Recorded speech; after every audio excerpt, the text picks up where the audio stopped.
thanks again for having me. I talked with Barry's and Astra about how I could help do some education. And as I mentioned, we threw around some ideas about like coding workshops and stuff, and maybe in the future that makes sense, but we thought it made a lot more sense to just start pretty basic and think about what could be really useful to people that are kind of general Web3 members. Um, so, we went with Web3 security for users, kind of focusing on really what are the most common scams and how to protect yourself against some of those vulnerabilities. I'll say I did not I did not search out, the most obscure, elaborate scams in this presentation. I tried to really hit the 90% versus the 10%. So there's probably some stuff in here I don't touch on that could happen, but I think this should really help, kind of improve that baseline security for users. So just a little bit about myself. I'm a smart contract and blockchain developer. I run Onyx Labs. We're just a small development company with a couple people who do full stack development and blockchain. Um, We also do audits and securities, build bots, things like that. And we worked with some what I think are really great people in the space, from Distos and Gajira and doing audits for the other side and some other people. So yeah, we're not a big company or anything, and I'm not really here to shill myself per se, but just to lend a little bit of credibility to what I'm talking about. So I wanted to preface this whole thing by like outlining why I think this is a really, really important topic. Obviously, Web3 and crypto is like so exciting and cool, and we see the benefits and we understand, how powerful decentralization is. But at the same time, security is a huge issue. The things that we see in terms of losses for users, losses for protocols, you don't really see that in the Web 2 world. The security is just at a much higher level, and the user protection is at a much higher level. Um, Inherently there are protections built in through centralization, and through uh, you know insurance and different things that can help protect users and really limit their losses.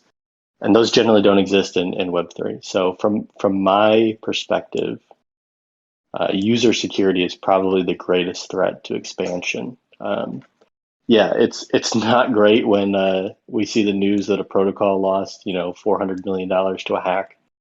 Um, but I think honestly, you know, from a user perspective, it's more scary to think, okay, I've got a Bored Ape in my wallet, and if I do the wrong thing, it could be gone forever, and no one can ever help.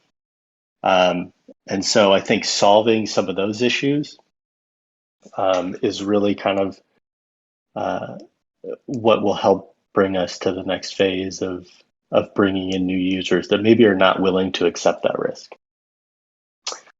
Um, that being said, there's really not a great solution to that doesn't give up decentralization.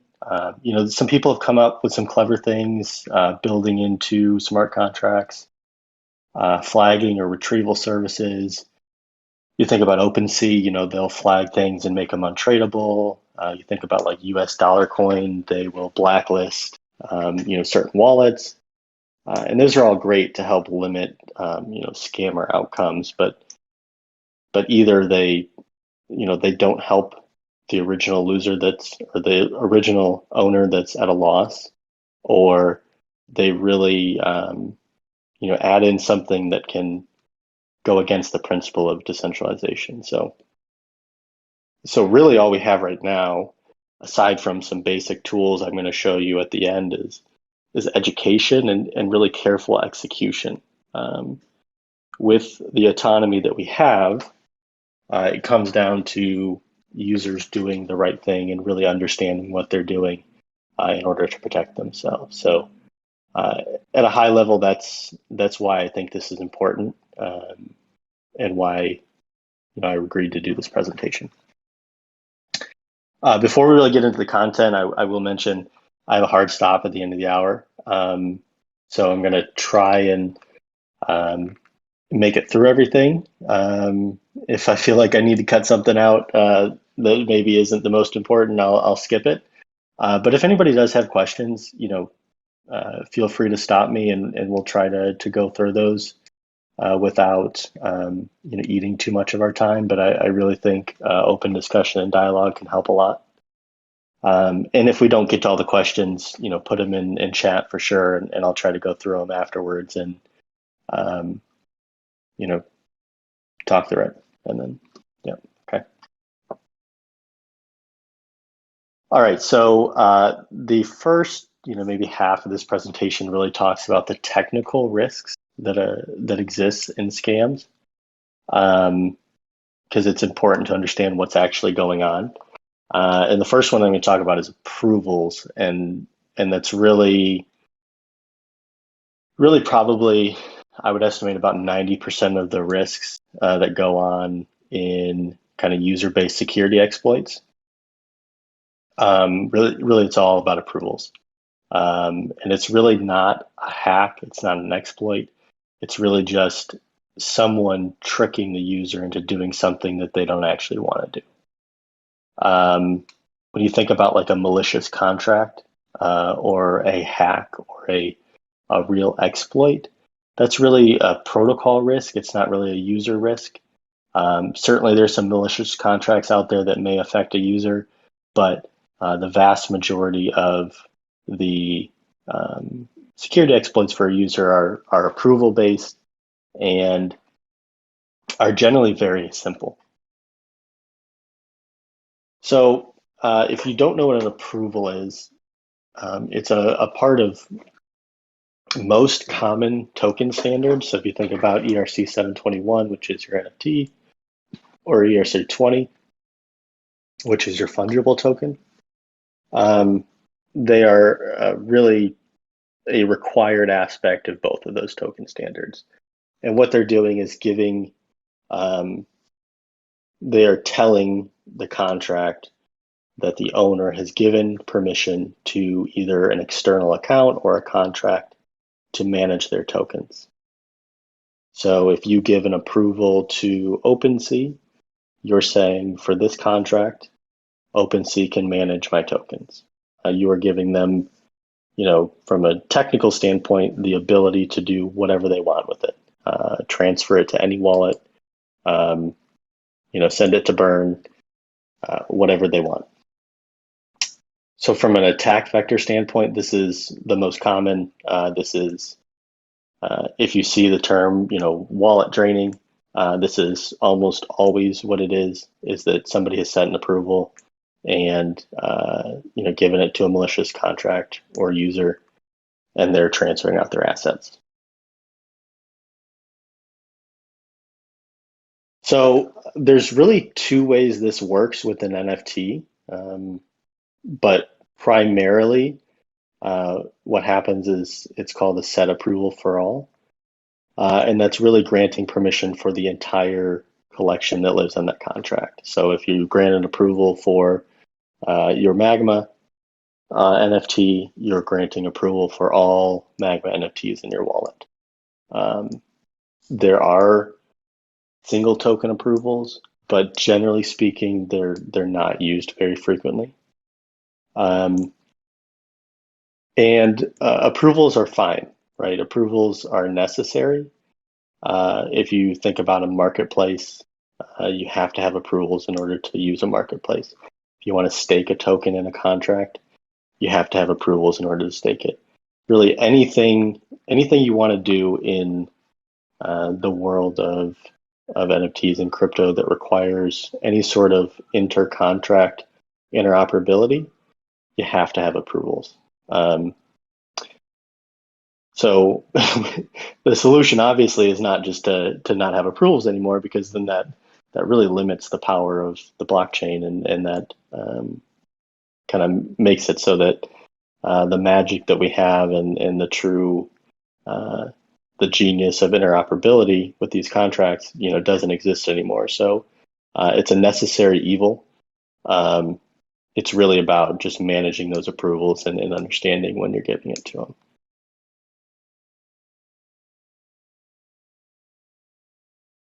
I put a code snippet in here of what the set approval for all looks like. Um, I don't know how important this is to know, but essentially, what it says here is, you can't set an approval for yourself because you own the token.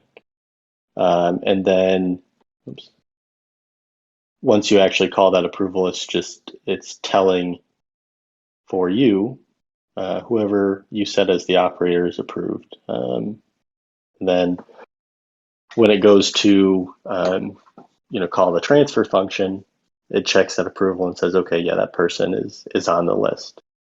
Um,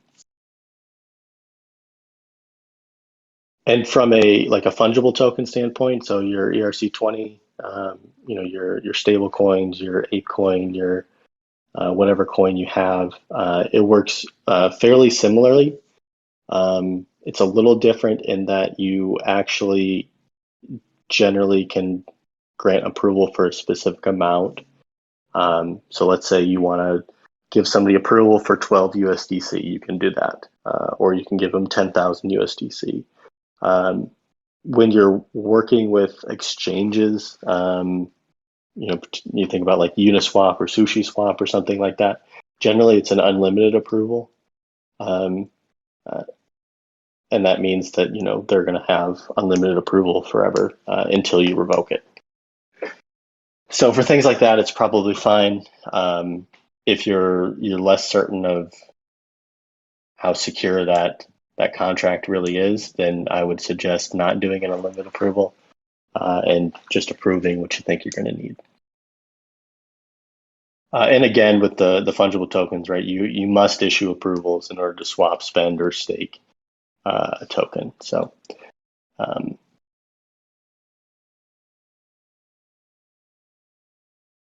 So we think about ETH. There actually are no approvals for ETH. So Ether, or ETH, is really a foundational native token for Ethereum. You can think of it as kind of living on the blockchain, whereas the ERC20s maybe are one step up, right? They live on a smart contract. So Ether was actually around before the ERC20 standard existed. So it doesn't function, similar in any way really to that ERC20 token. The only person that can control Ether in your wallet is you. So when you go to mint something for a token, that contract is not pulling that out of your wallet. You are sending it to the contract, and what the contract is doing is verifying that you sent the right amount. So you take a little solace in knowing that nobody can really drain Ether from your wallet through approvals. Certainly, there's other ways that they can access it, but it really all has to come from you. You have to approve the transfer transaction. Okay? And I'm talking about ETH here, but this is generally the same for any blockchain, whether it be a layer 1 or layer 2. All of their native tokens operate very similarly. So I think the important thing to know when you're thinking about approvals, and again, this is probably the most important thing to know when it comes to basic security, is am I setting an approval? Is when the transaction pulls up in MetaMask or whatever wallet you're using, you should be able to tell what function you're sending, right? So if you look at the top of the function here, the transaction here, where it says set approval for all, That's very clearly approval. Um, so when you go to mint that NFT or whatever you're doing in that interaction, that's the first place you should look. Does it say mint? Does it say, you know, summon NFT? Does it say set approval for all? If it says set approval for all, then that should really perk your interest and say, oh, why is it doing this? Uh, if you're doing a regular interaction on a contract for a mint or something, it should never say that. The only time you should see that is if you know you're staking something, you know you're selling something, you're doing a swap on a DEX or something like that. So when you think about ERC20s here on the left, it does show a little different. And this is a little better user interface, in my opinion. It says explicitly, are you giving them access to your coin? And then you can go in there and edit specific permissions. But this is, a little better. It'd be nice if maybe there's a little color in here that says, hey, like this is, pretty serious. But they've done a better job with the ERC20. A little aside, on the right side here, you see a nice function here. Please click. You certainly may see that now. It's how do I put this? So MetaMask indexes the hash data for or the hex data for all these different functions, and that's how that information shows up there. And you can actually submit your own data to them for them to use. And so what somebody has done is gone in and submitted for certain contracts and certain functions, this kind of fake scam little joke here. It says nice function here, please click. But if you see that, it's another reason to be wary. It doesn't necessarily mean that it's a hack or something, because I think even like OpenSea right now, their approvals say this. But something just to be aware of, that it's, I need to double check to make sure this is right.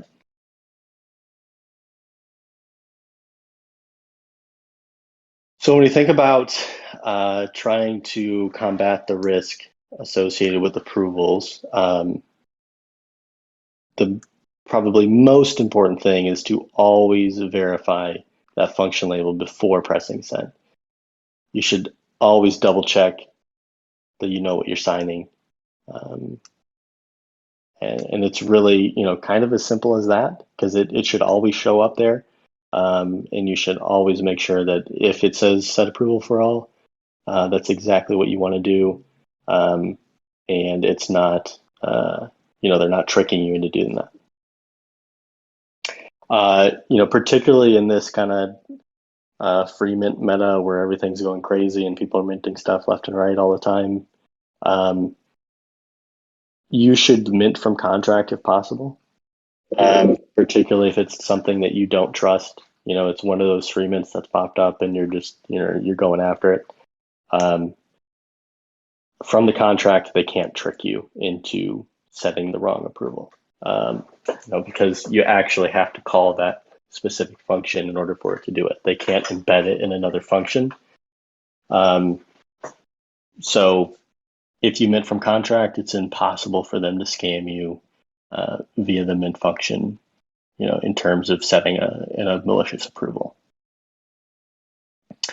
And then, if you are in a situation where you set an approval for a malicious actor, it's important to revoke it as soon as possible, even if they've already stolen your assets. Because let's say you go back and buy another one of those assets. If you haven't revoked the approval, they can take that as well. The approval never expires until you take it away. So I think a lot of people are familiar with revoke.cash, which is fine. But Etherscan actually has a token approval page that is a lot better, in my opinion. As an example, so here's the revoke.cash. It's fine, right? You can see everything, press revoke, but it doesn't give you a lot of information.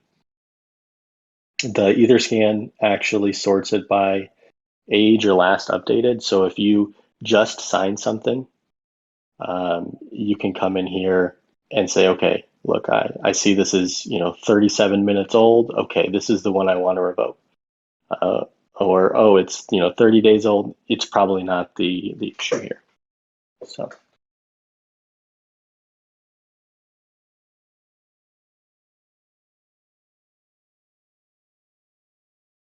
Okay, so that's really kind of the first technical risk in approvals. The next ones honestly are are very well, not very, but generally much smaller risk in terms of how easy it is to scam you, and also in the prevalence. So the next one we're going to talk about is just simple transfers. And it's very similar to approvals. Honestly, it's just it's not as widely used because it's not as effective as just setting approvals.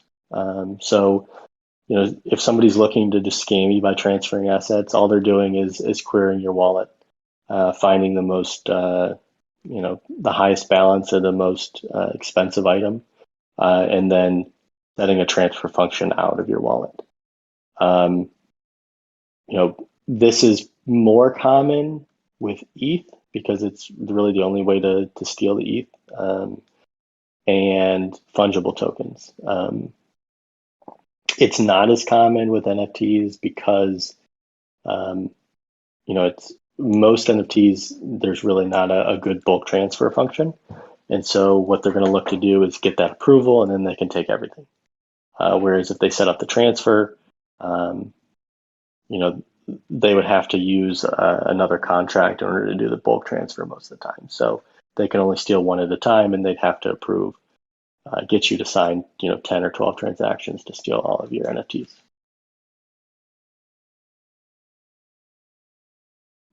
From a transfer risk, it's really the exact same thing.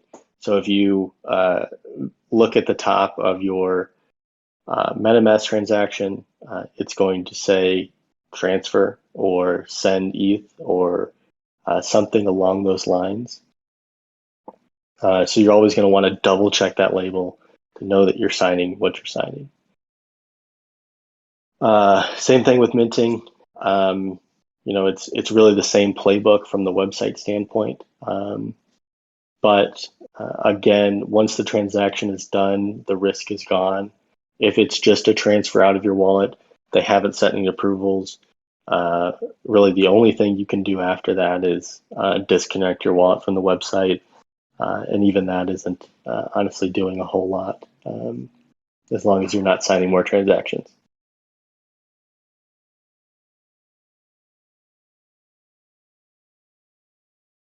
Okay, so the last technical risk I put on here is probably the one that people learn first, and actually is, from an overall security standpoint, the worst risk or worst exploit that you can experience. But it's also much harder generally for someone to perform this exploit, and that is a risk with your private key or seed phrase.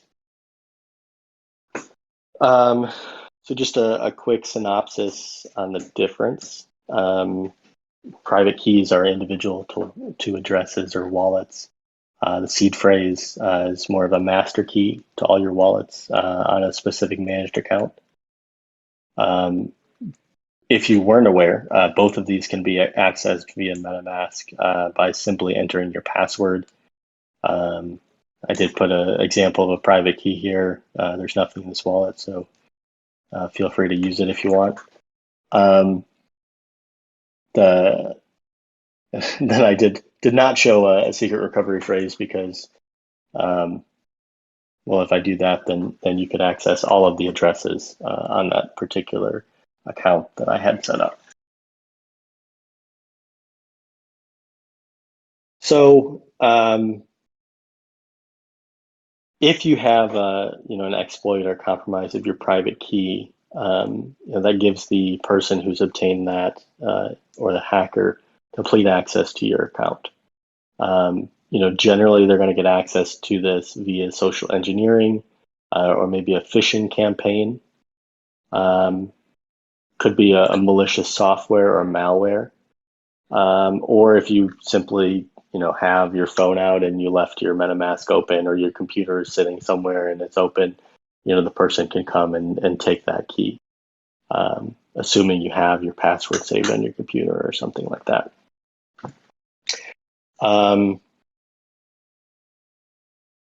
So the best way to know, I mean, it's tougher to know generally whether your private key or seed phrase is compromised because there's really no signatures on the account. The only way to really know is if you see transactions on your account that you know positively that you did not sign.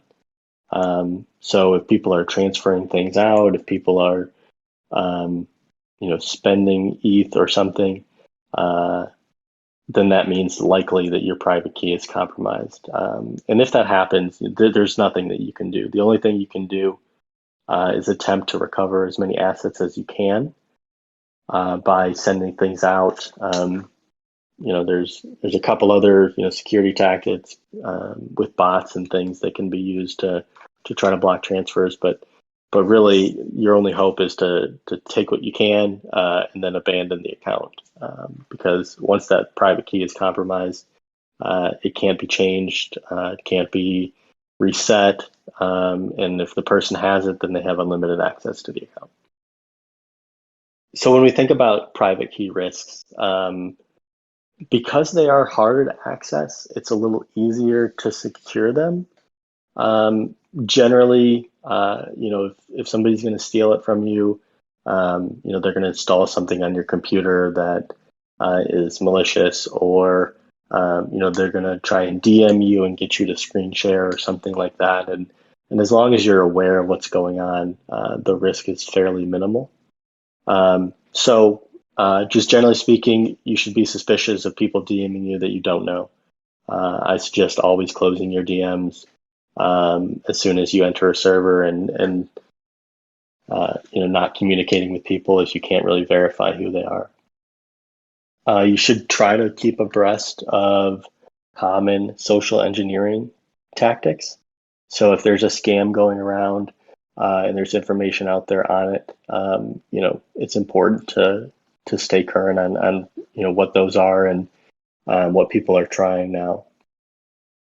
And just very generally, never, ever, ever expose your key or seed phrase to anyone. No one legitimate will ever need it for anything, period.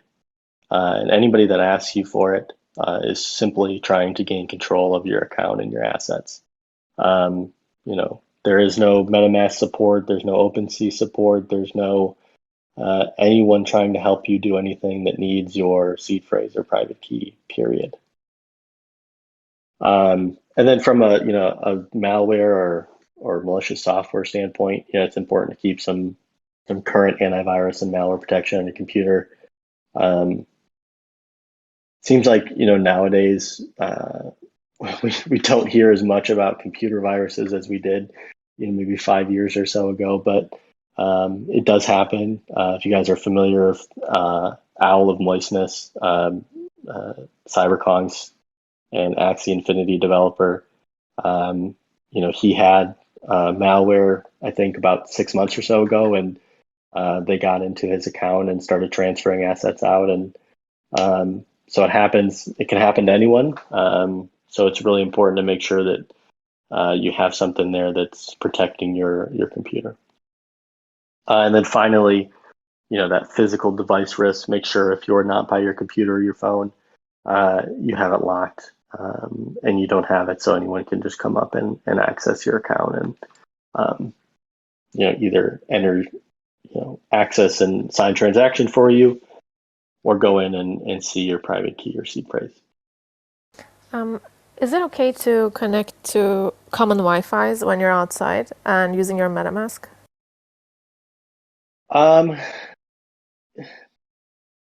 It's Hell no.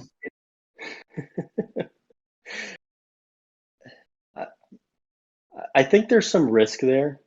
Um, is it likely that you're going to be on a malicious Wi-Fi server and someone's going to steal your assets via that? Probably not. But it's certainly something to consider is whether that's an exposure or not. So there, I mean, there is some risk, right? Um, particularly if you think about high profile events like NFT NYC or Ape Fest or something like that. I think those are likely targets for something like that, where somebody has set up a malicious network and is using it to access people's accounts. Certainly that could be a target. I would hope that in those events they take some security precautions, but it certainly can be hard to do.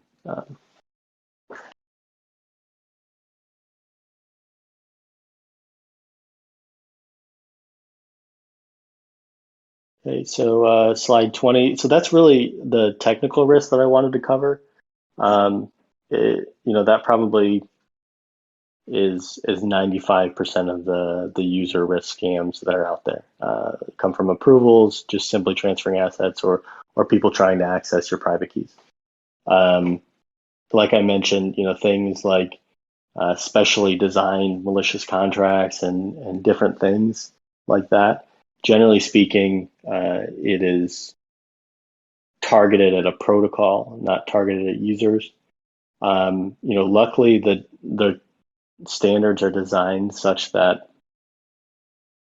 in order to set approval, it has to be done via the contract that you're setting the approval for.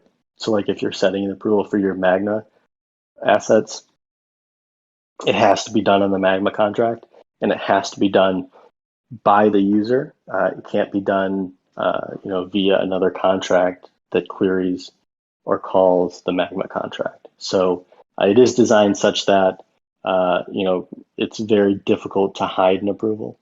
So it's designed in a way that should protect users, as long as you kind of know what's going on and have an understanding for what an approval is and whether you should be signing one or not.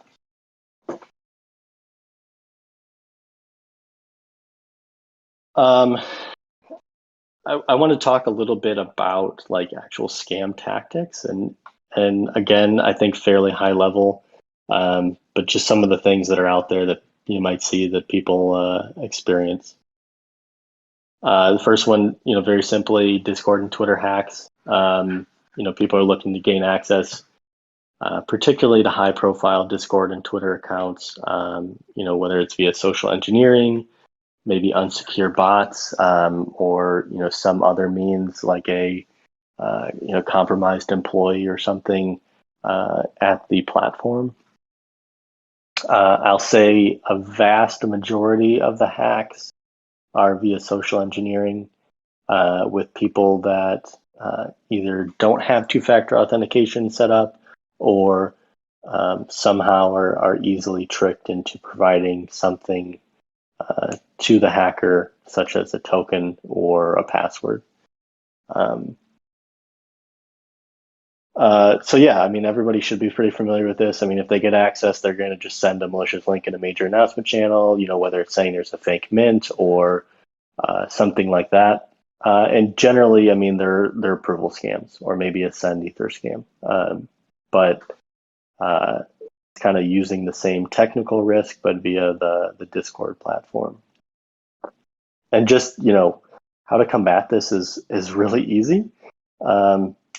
Just knowing that a legitimate project is never going to announce a surprise or time constrained mint. It's just not going to happen. Gojira is not going to come out and say, okay, we have 300 new tokens. You have to mint them right now, or you're going to miss it. People don't do that. It's not going to happen. So take a second when you see that pop up and think, okay, is this real or is it too good to be true? Maybe I should check somewhere else first before I click this link. They also typically repeat messages, sending it link over and over and over again. That's, I think, should be a pretty obvious sign that it's not a legitimate, not a legitimate link. But again, that's a huge red flag. And just like I said, always think before you click on that link. See what the link says. Does it look like misspelled or something that doesn't seem very legitimate, right? If it's not the typical URL that you're looking at, it's probably a scam. Second one that's I think fairly common with people is the trading scams, right? So somebody will probably DM you asking to trade an asset over the counter. They're generally what they'll do is say, okay, yeah, we can use NFT Trader, we can use SudoSwap, we can use whatever, and then they'll try and go set it up, and then say, okay, it's not working, so here's this other link that's going to take you to a site that looks like a legitimate site, but again is probably just an approval scam. If you're looking to kind of combat this, the first thing I would do is try to vet the individual who you're performing the transaction with. Most of the time, you're not going to get some outsider who's never talked in the Discord to come in and just randomly DM you and say, okay, I want this asset from you. They almost always are going to have some sort of communication history in the Discord. Maybe they're already a holder.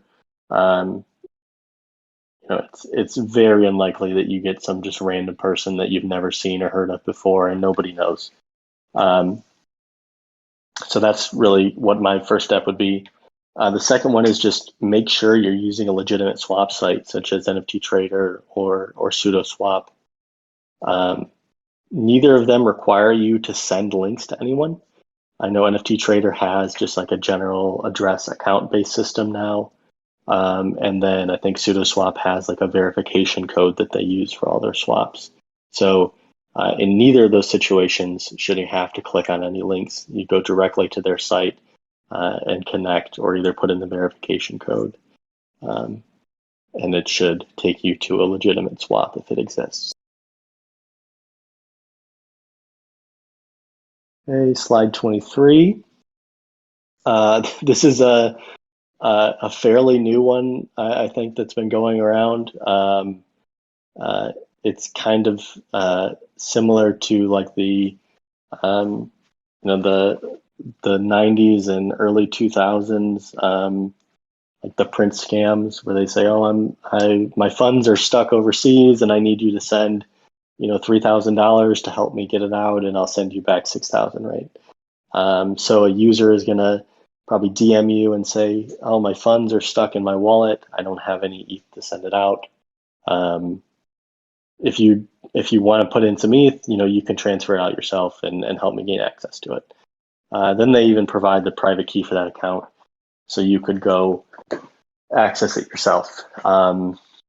Typically, what this is going to be is if you send ETH to the wallet, they're going to have a front-running bot that is watching the wallet. And as soon as ETH is transferred in, they're going to transfer it out. So it's probably not the most effective scam, because imagine people are sending in, very small amounts of ETH in order to try and transfer the funds out. But this is just something you should ignore completely. Or if you're really bored and you build bots, then maybe you can try and beat their bot. But mostly just ignore it. It's not worth paying attention to. Another one that's been around for a while is the airdropped tokens. So if you think about, the Polygon tokens that were, used to be airdropped to everyone's wallets every day, or there's a lot of random ERC20 tokens that show up in your wallet that have names such as Gem airdropped at XYZ. All these are really trying to do mostly is get you to go to a scam website such as Gem airdropped at XYZ. And once you're there, they're going to perform one of the technical risks that we talked about. So typically it's going to be approval thing, or maybe they're going to transfer some funds out. But they're going to have a website that's saying something like, hey, you got 350, but there's an extra 3,000 somewhere that if you claim here, you can have access to. It should be fairly easy to tell that these are scams, but again, you just look for whether you've been airdropped something, and if it has a link, it's probably safe to say that it's a scam and it's not something you want to go to. If you're ever questioning it, you can Google or search on Twitter or look on Discord and try and find information about an airdrop. You can say, oh, Gem, are they doing an airdrop? Let me look up Gem airdrop. And you can see, okay, no, they have not done a token airdrop. They haven't announced anything. There's nothing on their website. Okay.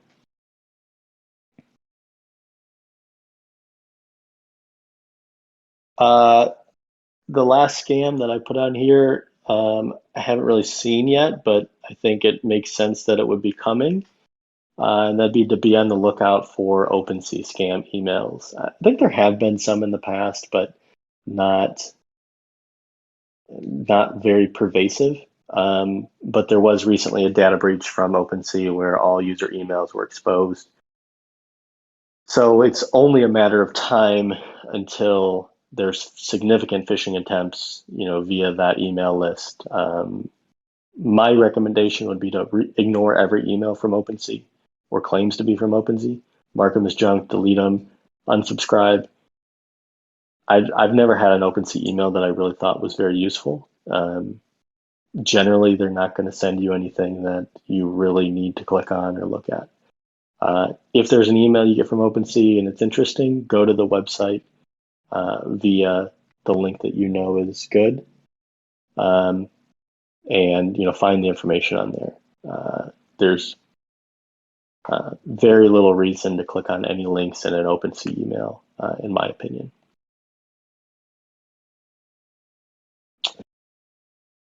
Okay, so we're going to talk a little bit about strategies. Have about 10 minutes left. We're on slide 26 now. So the first one is really just wallet security, and this is probably the most important thing. You should almost always use segregated wallets for specific purposes. You can have an everyday main trading wallet where you keep low value assets, you keep things that you're looking to sell and trade, you keep minimal amounts of funds that you can use. You should have a vault wallet on a hardware setup that keeps your high value assets and is really protected from, best case scenario, all contract interactions. And then finally, a minting wallet or many minting wallets for your degenerate activities. If you're minting things that you don't trust, you're doing anything that would be considered risky, I would definitely look to use a minting wallet or a burner wallet. Little diagram here on the right. I didn't make it. I stole it from somebody else. So here's a link to find it if you want to read their article. But it kind of just shows the flow of, maybe what you should be interacting with and what scenarios. This isn't set in stone. I think it's pretty fluid. I think the important things are to recognize what you're using where and whether it's risky. Your hardware wallet generally should be as isolated as you can make it be. Trading wallet should stick to known contracts, things that are less likely to have exploits or be malicious. And then minting, you should really stick to your minting wallet for anything that's potentially dangerous. A good strategy, and I didn't come up with this. I saw it a few different places, but using your ENS domains or more likely a subdomain to label and track wallets. So you can set up, minting.whiteokong.eth or vault.whiteokong.eth or trading.whiteokong.eth. whiteoakong.eth. And it becomes really easy to kind of keep track of what you have and where it is via a system like that. And it's free. You don't need to have a bunch of different ENS domains. All you have to do is pay the gas, set up that subdomain. Hardware wallets are an important part of the wallet security process, but they really inherently provide one protection, and that's that your private key is stored on the physical device and nowhere else. It cannot be accessed by malware, hackers, social engineering, unless you physically get it off the device and go to type it in somewhere. Same thing, right with your seed phrase, you're going to have that written down somewhere, but people cannot access it via MetaMask or something like that. And that's really the main advantage that hardware wallets provide. They don't stop you from signing malicious approvals. They don't stop you from giving people access to your account via, transfers. So you still have to make sure you know what you're doing. And yeah, for a true cold vault, keep signatures to a minimum. Really only do necessary transfers and do not sign approvals. If your intent is to keep a wallet as a true cold vault, it should have no approvals. And then in terms of a seed phrase storage, never put it on a digital device. Don't write it on your computer and save it. Store it physically on paper or maybe a metal storage device. Keep it in multiple locations, somewhere that you can access, but never on a digital device. And then again, specifically on seed phrases and private keys, a reminder, do not share it with anyone ever, period. Don't store it on any physical or digital devices. Store it physically in multiple locations and multiple copies. And do not ever continue to use a wallet that has been compromised via seed phrase or private key. If it's compromised, save as many assets as you can. Maybe contact a security expert if you need some help with that. But once it's cleaned out and empty and done, you need to move on from that account and set up a new one. Passwords, just as important, given the fact that software wallets like MetaMask can be accessed simply via password. You should try to use something long and complex, and also enable two-factor authentication when available. Like MetaMask doesn't have two-factor authentication, as far as I'm aware. Maybe they do. I don't know. I don't think so, though. But that password is critical. That's the only thing keeping people that have access to your computer from accessing that account.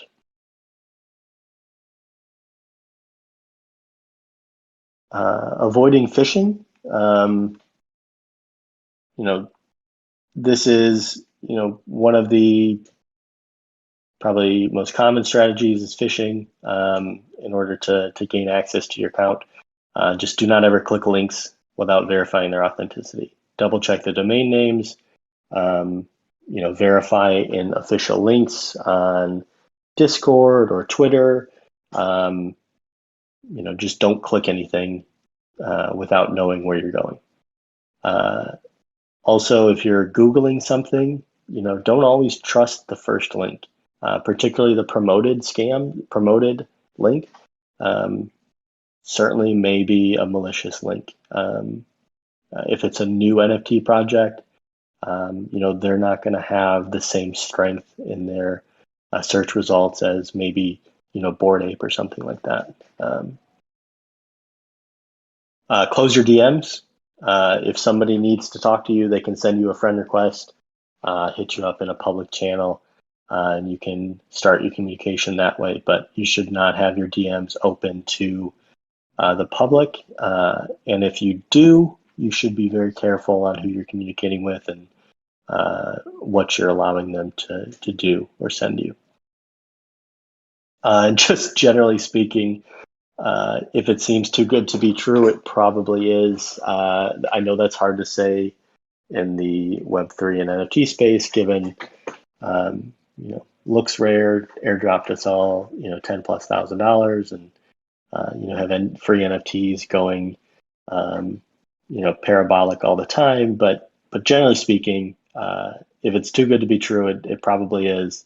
Don't fall for people randomly offering you outrageous amounts for an NFT that that is not worth that. And just generally be cautious and wary of what people are saying and what they're offering. Okay, shoot. I got to move a little quicker here. I'm sorry, I only have 3 minutes left. But I do have some tools here that could be pretty helpful. I will say I can't just strictly endorse them. They're not my tools. I haven't done extensive research on whether any of them could potentially ever be harmful. But at first glance, they're from people that I trust, and they seem pretty decent. So the first one is Pocket Universe. It's a browser extension that simulates a transaction before sending it and warns you of the outcome. So, it says very explicitly, hey, this site is getting you to sign a transaction that can withdraw all your NFTs in this particular collection. So this really helps protect you against approvals, potentially transfer scams as well. So Pocket University on Twitter, check it out. Second one is an Untitled project. You'll have to click the link to watch the video, but it's from a developer named Squeebo, and he's developing what looks to be a custom RPC with a set of permissions. So you can tell it that I'm going to trust OpenSea, I'm going to trust Uniswap, but anybody else that's trying to set any approvals, I'm not going to allow you to do that. And it'll actually cancel the transaction, even if you press send, and it'll send you a text message telling you what it was trying to do. Of course, if you really want to do that, you can go in and change the settings and then rerun the transaction. But it kind of adds an additional layer of protection there.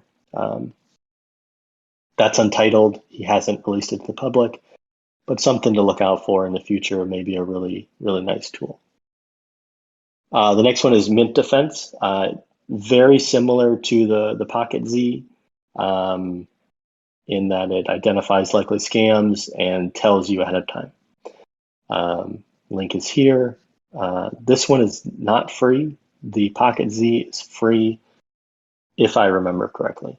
So, Wallet Guard is just phishing detection via a browser extension. So they've kind of aggregated a lot of NFT main websites, and then if you go click a link that's similar to that, they're going to say, whoa, we think that's probably a phishing scam.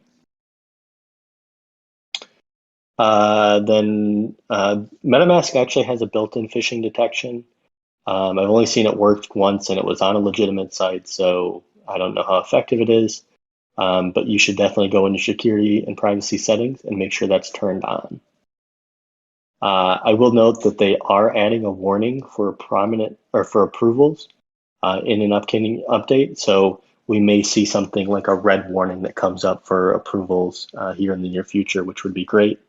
I'm sure it would stop a lot of hacks and help people a lot, but that hasn't come out yet. Okay, I'm 1 minute over. Just thanks again. I hope this was at least somewhat helpful to some people. Here's all my contact information if you need anything.